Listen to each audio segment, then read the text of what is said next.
As far as the Republican Party, do you feel that there are divisions within the Republican Party as well, that you're standing up to maybe, and we've heard this before, an establishment? Will we see more unification of that Republican Party come November or 2024? Well, I will tell you this, and I've always been open and honest about it. There is a civil war in the GOP. But I'll tell you what, Sarah, I lean into it because I know that iron sharpens iron, and there's one way to resolve our disagreements, and that's by fighting it out inside in our meetings and in our offices, and that's what we've been doing. We've been doing it for months. But here's what I really want to see from our Republican conference. Like I said, our voters, and I've been saying this, our voters and our donors and everyone that supports the Republican Party, they aren't going to support us if we do not stop what's happening to America.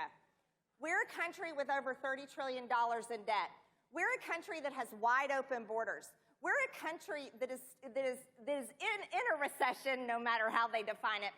We are a country where our children are being brainwashed that they can change their gender when absolutely they cannot. Each of us are made in the image of God, in his image, male and female in his image.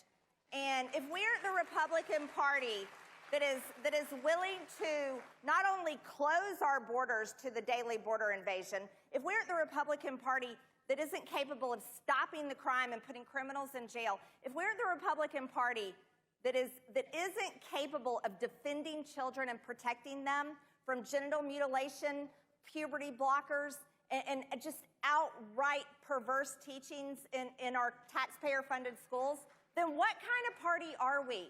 And we will not deserve, nor will we get the support from our base. And so I will be urging my colleagues, look, we've got to fight harder than ever before because the Democrats have showed us who they are, Sarah, and you've seen them. You have reported on it over and over.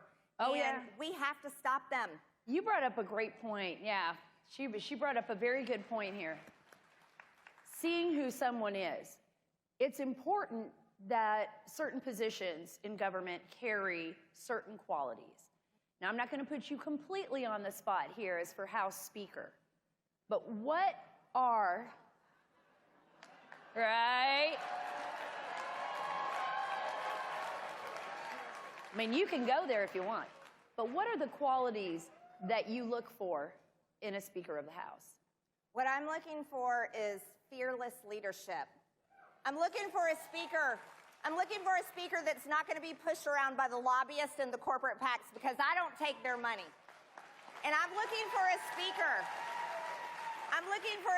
that is going to think about those small business owners the same way they think about the corporate owners and the same way they think about the janitors, the truck drivers, and the factory workers.